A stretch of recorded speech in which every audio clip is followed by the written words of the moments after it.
Assalamualaikum warahmatullahi wabarakatuh. Perkenalkan, nama saya Azizah Kusuma Devi, NIM 211111086, Prodi Ilmu Al-Quran dan Tafsir, UIN Raden Masaid Surakarta. Video ini dibuat guna memenuhi tugas akhir semester sejarah Al-Quran. Al-Quran sebagai kitab suci terakhir dimaksudkan untuk menjadi petunjuk, bukan saja bagi anggota masyarakat tempat kitab ini diturunkan, tetapi juga bagi seluruh masyarakat manusia hingga akhir zaman. Al-Quran juga merupakan salah satu sumber hukum Islam yang menduduki peringkat teratas, dan seluruh ayatnya berstatus Qat'i al-Qur'an, yang diyakini eksistensinya sebagai wahyu dari Allah Subhanahu wa Ta'ala. Dengan demikian, autentitas Al-Quran benar-benar dapat dipertanggungjawabkan, karena ia merupakan wahyu Allah baik dari segi lafaz maupun dari segi maknanya. Sejak awal hingga akhir turunnya, seluruh ayat Al-Quran telah ditulis dan didokumentasikan oleh para juru tulis wahyu yang ditunjuk oleh Rasulullah SAW. Di samping itu, seluruh ayat-ayat Al-Quran dinukilkan atau diriwayatkan secara mutawatir, baik secara hafalan maupun tulisan. Dalam pada itu, Al-Quran sebagai dimiliki umat Islam sekarang ternyata telah mengalami proses sejarah yang cukup unik dalam upaya penulisan dan pembukuannya pada masa Nabi Shallallahu Alaihi Wasallam. Al-Quran belum ditulis dan dibukukan dalam satu mushaf. Ia baru ditulis pada kepingan-kepingan tulang, pelepah-pelepah rumah, dan batu-batu sesuai dengan kondisi peradaban masyarakat waktu itu, yang belum mengenal adanya alat tulis-menulis seperti kertas. Untuk memfungsikan Al-Quran dan memahami isi serta kandungan, maka diperlukan suatu ilmu yang terkait. Salah satunya adalah ilmu rasam Al-Quran. Secara bahasa, rasam berarti gambar atau tulisan. Secara istilah, rasam Al-Quran adalah tata cara penulisan huruf dan kalimat Al-Quran sesuai dengan metode yang ditetapkan dalam Mushaf Utsmani pada masa Khalifah Utsman bin Affan. Istilah rasam Al-Quran juga diartikan sebagai pola penulisan Al-Quran yang digunakan Utsman bin Affan dan 4 sahabat ketika menulis dan membukukan Al-Quran tersebut. Rasam Al-Quran berarti cara atau kaidah-kaidah penulisan huruf-huruf dari kata-kata Al-Quran yang disetujui Khalifah Utsman bin Affan dan dipedomani oleh tim penyalin Al-Quran yang dibentuk dan terdiri atas Zaid bin Sabit, Abdullah ibnu Az-Zubair, Sa'ad ibnu Al-As, dan Abdul Ar-Rahman ibnu Al-Harits bin Hisham. Zaid bin Sabit beserta 3 orang Quraisy telah menempuh suatu metode khusus dalam penulisan Al-Quran yang disetujui oleh Utsman. Para ulama menamakan metode tersebut dengan Ar-Rasam Al-Utsmani bil Mushaf, yaitu penulisan Mushaf Utsmani, suatu nama yang dinisbatkan kepada Utsman. Rasam Al-Quran adalah tata cara menulis Al-Quran yang ditetapkan pada masa Khalifah Utsman bin Affan. Mushaf Utsman ditulis dengan kaidah-kaidah tertentu.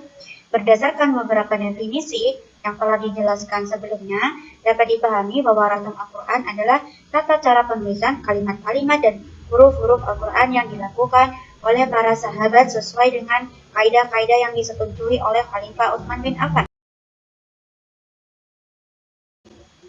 Pada mulanya, mushaf para sahabat yang berbeda antara satu dengan yang lainnya, mereka mencatat wahyu Al-Quran tanpa pola penulisan standar.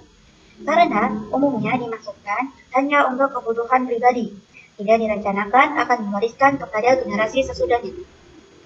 Pada zaman Nabi SAW, Al-Quran ditulis pada benda-benda sederhana, seperti kepingan-kepingan batu, tulang-tulang kulit unta, dan pelepah kurma. Tulisan Al-Quran ini masih berpencar-pencar dalam dan belum berhimpun dalam sebuah mushaf dan disimpan di rumah Nabi SAW. Penulisan ini bertujuan untuk membantu dan memelihara keutuhan dan kemurnian Al-Quran. Pada zaman Abu Bakar, Al-Quran yang berpencar-pencar itu disatu ke dalam suhuf atau lembaran-lembaran. Penghimpunan Al-Quran ini dilakukan Abu Bakar setelah menerima usul dari umat bin Khattab yang khawatir akan semakin hilangnya para penghafal Al-Quran sebagaimana yang terjadi pada perang zaman yang menyebabkan guyungnya 70 orang penghafal Al-Quran. Karena itu, tujuan pokok dalam penyalinan Al-Quran di zaman Abu Bakar masih dalam rangka pemeliharaan agar jangan sampai ada yang terluput dari Al-Quran. Sepeninggal Abu Bakar, estafet pemerintahan beralih kepada Umar bin Khattab. Pada periode inilah, mushaf zaman Khalifah Abu Bakar disalin dalam lembaran atau shahifah. Umar tidak mengadakan lagi shahifah yang ada, karena motif awalnya memang dipergunakan sebagai naskah asli atau original, bukan sebagai naskah hafalan. Setelah semua rangkaian naskah selesai, naskah tersebut diserahkan kepada Hafsah, istri Rasulullah untuk disimpan. Pertimbangannya, selain istri Rasulullah, Hafsah juga dikenal sebagai orang yang pandai membaca dan menulis. Pada zaman Khalifah Utsman bin Affan, Al-Quran disalin lagi ke dalam beberapa naskah. Untuk melakukan pekerjaan ini, Utsman membentuk 4 tim yang terdiri dari Zaid bin Sabit, Abdullah bin Az-Zubair, Sa'ad ibn Al-As, dan Abdullah Ar-Rahman Abdul Al-Harith. Dalam kerja penyalinan Al-Quran ini, mereka mengikuti ketentuan-ketentuan yang disetujui oleh Khalifah Utsman. Di antara ketentuan-ketentuan itu adalah bahwa mereka menyalin ayat berdasarkan riwayat mutawatir, mengabaikan ayat-ayat mansuh, dan tidak diyakini dibaca kembali di masa hidup Nabi Shallallahu Alaihi Wasallam. Tulisannya secara maksimal maupun diakomodasi i'rad yang berbeda-beda, dan menghilangkan semua tulisan sahabat yang tidak termasuk ayat Al-Quran. Para penulis dan para sahabat setuju dengan tulisan yang mereka gunakan ini. Para ulama menyebut cara penulisan ini sebagai rasam al-mushaf, karena secara penulisan disetujui oleh Utsman sehingga sering pula dibangsakan oleh Utsman, sehingga mereka sebut rasam Utsmani atau rasam al-Utsmani. Namun, demikian pengertian rasam ini terbatas pada mushaf oleh tim 4 di zaman Utsman dan tidak mencakup rasam Abu Bakar pada zaman Nabi Shallallahu Alaihi Wasallam.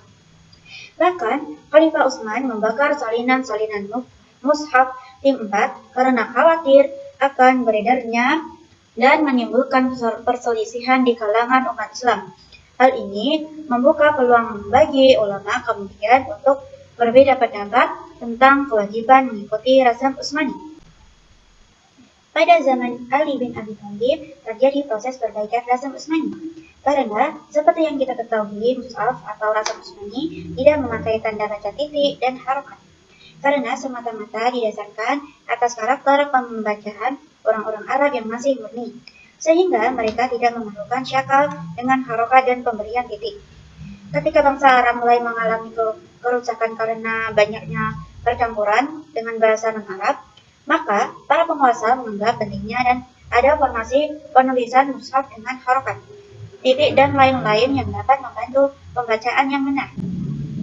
Perbaikan rasam mushaf itu berjalan secara bertahap. Pada mulanya, syakal berupa titik.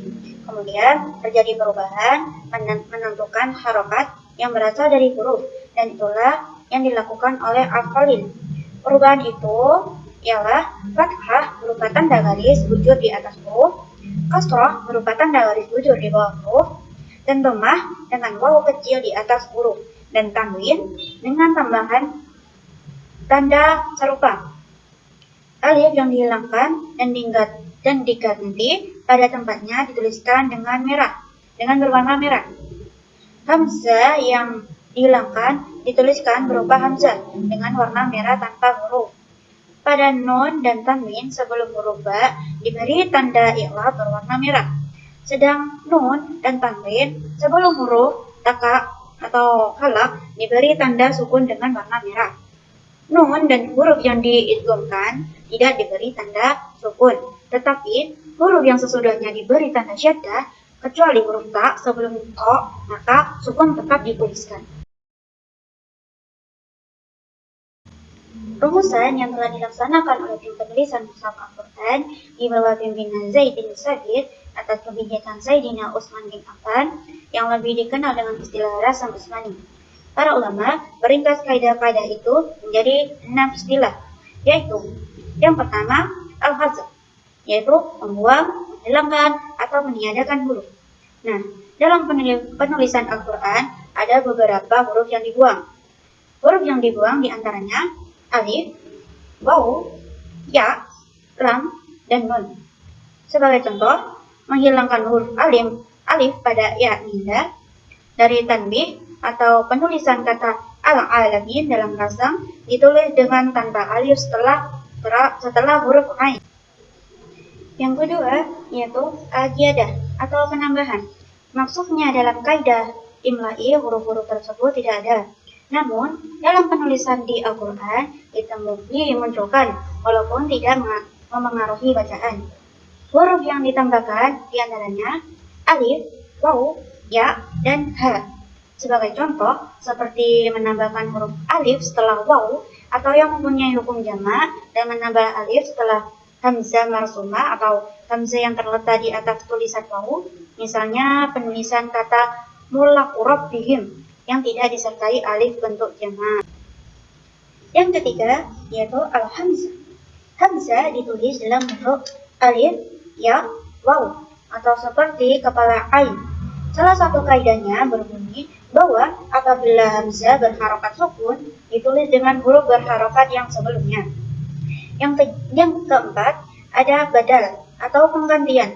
Adapun dalam Rasam Utsmani, badal adalah pengganti huruf dengan huruf yang lain, seperti alif ditulis dengan waw, mengganti alif dengan ya, mengganti ta marbutah dengan ta maftuhah.